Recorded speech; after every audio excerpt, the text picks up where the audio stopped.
नमस्ते विद्यार्थियों। आप सबका एमए पूर्वाध संस्कृत की कक्षा में पुनः स्वागत है। हम ऋग्वेद की रचना काल के विषय में चर्चा कर रहे थे। उसमें अभी तक हमने मैकडॉनल्ड, मैक्स मूलर और याकोबी के मतों के बारे में चर्चा कर ली है। आज हम भारतीय मत के अनुसार वेदों के रचना काल के विषय में चर्चा करेंगे। विश्व साहित्य में ऋग्वेद को प्राचीनतम माना गया है और भारतीय परंपरा के अनुसार वेद अपौरुषेय है, अर्थात वेदों की रचना किसी ने नहीं की। वेद स्वतः ही प्रकाशित हुए और ऋषियों ने उनका साक्षात्कार किया। निरुक्त में भी लिखा है, ऋषियो मंत्र दृष्टारः न तो कर्तारः, अर्थात ऋषि वेदों के रचनाकार नहीं हैं, कर्ता नहीं हैं, अपितु केवल दृष्टा है, केवल साक्षात्कार जिन्होंने किया है वे ऋषि है।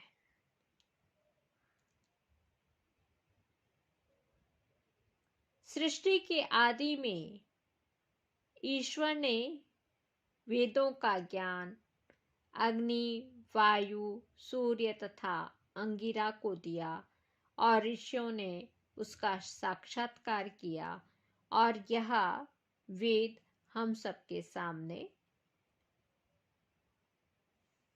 आए।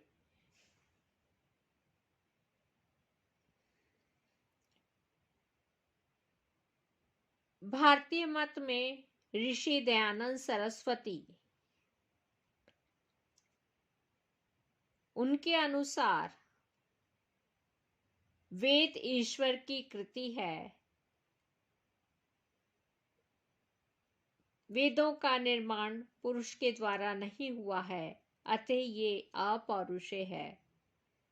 सृष्टि के प्रारंभ में ईश्वर ने वेद ज्ञान को ऋषियों के हृदय में प्रकाशित किया और ऋषियों ने वेद ज्ञान का साक्षात्कार किया।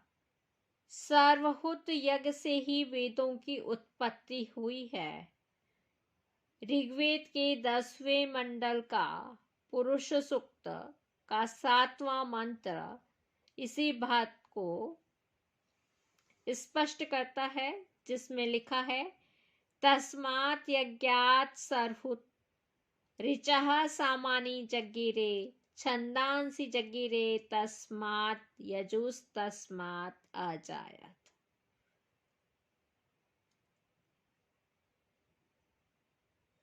इस तरह से स्पष्ट है कि जो भारतीय परंपरा है उसके अनुसार वेद अपौरुषेय है, किंतु कुछ भारतीय विद्वानों ने पाश्चात्य विद्वानों के समान ही वेदों का रचना काल का निर्धारण करने का प्रयत्न किया। यथा पंडित बाल गंगाधर तिलक के अनुसार 6000 ईस्वी पूर्व से 4000 ईस्वी पूर्व तक वेदों का रचना काल है। इनकी गणना ज्योतिष शास्त्र पर आधारित है और विविध नक्षत्रों तथा बसंत ऋतु के संपात की गणना के आधार पर ऋग्वेद का रचना काल 6000 ईस्वी पूर्व से 4000 ईस्वी पूर्व माना है। सन 1893 के लगभग लोकमान्य बाल गंगाधर तिलक ने अपने ओरायन ग्रंथ में वेदकाल निर्णय को बड़े समारोह के साथ उपस्थापित किया। उनके मत के अनुसार वेद के काल निर्णय हेतु वैदिक वाक्य ही उपयोगी हैं और सार्थक भी। तिलक के अनुसार वर्तमान में प्रचलित काल मापन की जो सायन, चांद्र, नक्षत्र और सौर पद्धतियां हैं, उनका संपूर्ण वेद वाङ्मय में उल्लेख भी नहीं है, परंतु काल मापन हेतु वैदिक ऋषियों ने कुछ न कुछ व्यवस्था अवश्य ही की होगी, ऐसा प्रतीत होता है। यज्ञ याग से संबंधित ग्रंथों में यह सूचित होता है कि चंद्र का बुद्धि क्षय, ऋतु भेद, सूर्य मार्ग, उत्तरायण एवं दक्षिणायन आदि घटनाएं ही कालमापन के मुख्य संकेत थे। दूसरी बात यह है कि प्राचीन याग सत्र संवत्सर की मुख्य धारणाओं में साम्य ही है। ये सब एक से लेकर अनेक वर्ष तक के होते हैं। इनकी काल मर्यादा सूर्य की वार्षिक गति के अनुरोध से संघटित होती थी। उसके 6-6 माह के 2 भाग कर प्रत्येक मास की पूर्ति में 30 दिन दिए जाते थे। इन 2 भागों के मध्य में विषुवत अर्थात मध्य दिवस की व्यवस्था थी। इससे स्पष्ट होता है कि वैदिक ऋषि अपने पंचांगों का निर्माण यज्ञ याग परक करते थे। जब सत्र पूर्ण होते थे तभी वर्ष भी पूर्ण होता था।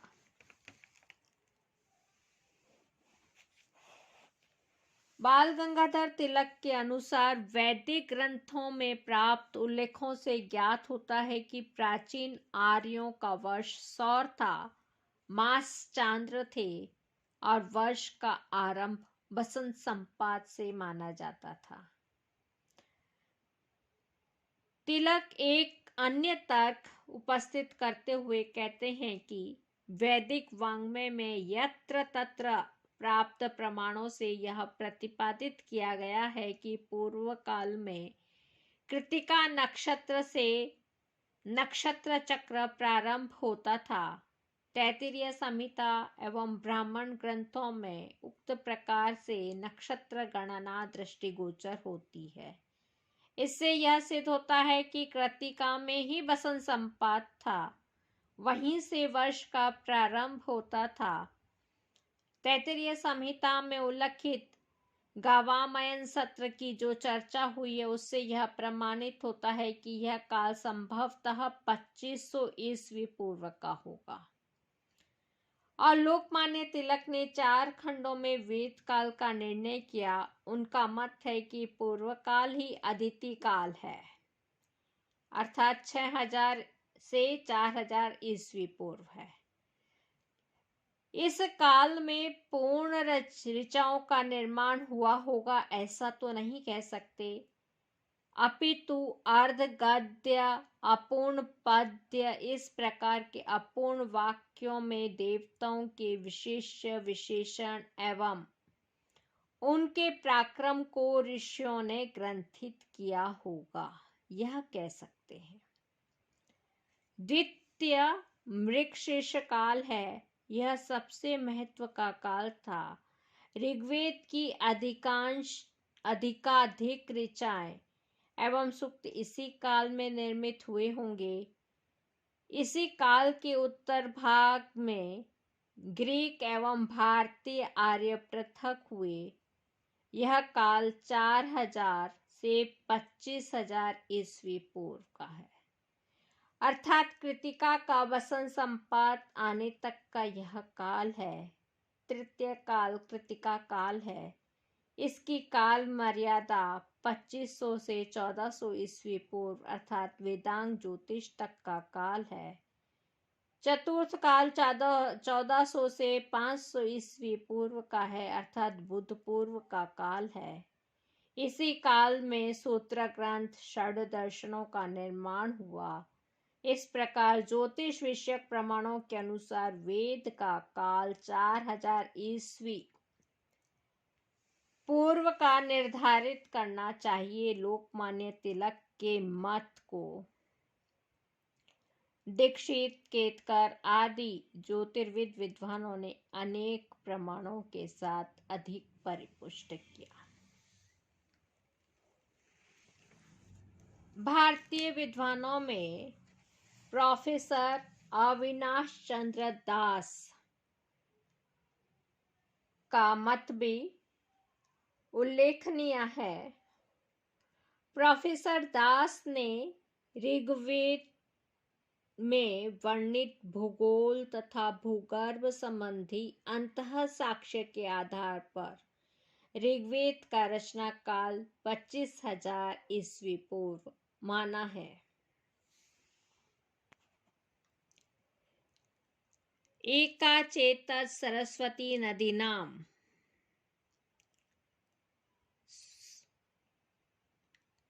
7वें मंडल के 95वें सूक्त का दूसरा मंत्र है, जिसमें सरस्वती नदी समुद्र में मिलती है।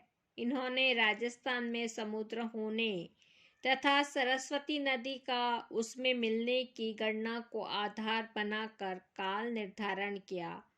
सरस्वती नदी और राजस्थान में समुद्र का लोप 25,000 ईस्वी पूर्व में हुआ था और इसीलिए यह ऋग्वेद का भी रचना काल 25,000 ईस्वी पूर्व मानते हैं।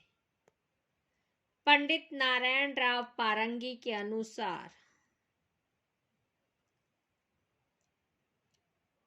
इन्होंने भूगर्भ शास्त्र के आधार पर ऋग्वेद का काल 9,000 ईस्वी पूर्व निर्धारित किया है। ऋग्वेद में अनेक नदियों, समुद्रों आदि का वर्णन प्राप्त होता है। ऋग्वेद के मंत्र जैसे कि 9वें मंडल के 33वें सूक्त का 6ठा मंत्र तथा 10वें मंडल के 47वें सूक्त का दूसरा मंत्र के अनुसार सप्त सैंधव प्रदेश के चारों तरफ 4 समुद्र थे।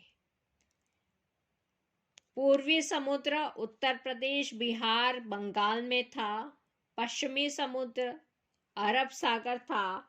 उत्तरी समुद्र फारस, टर्की में था और दक्षिणी समुद्र राजस्थान में था। भूगर्भ शास्त्रियों के अनुसार ऐसी भौगोलिक स्थिति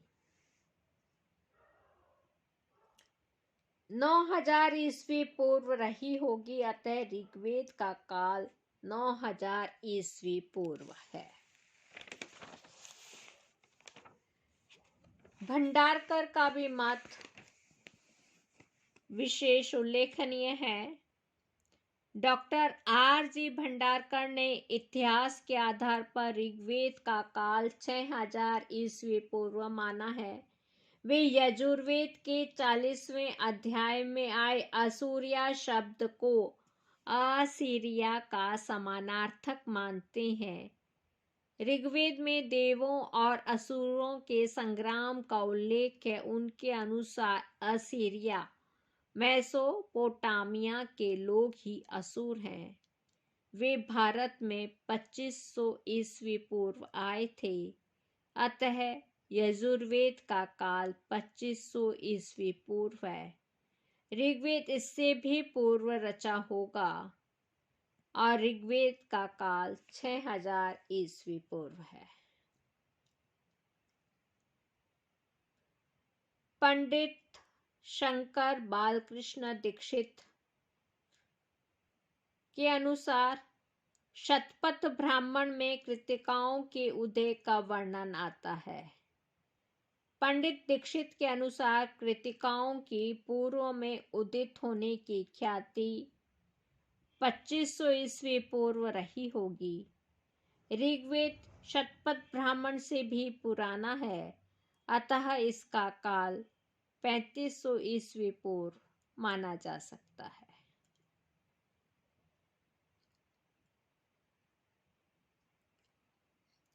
आज हम यहीं पर समाप्त करते हैं।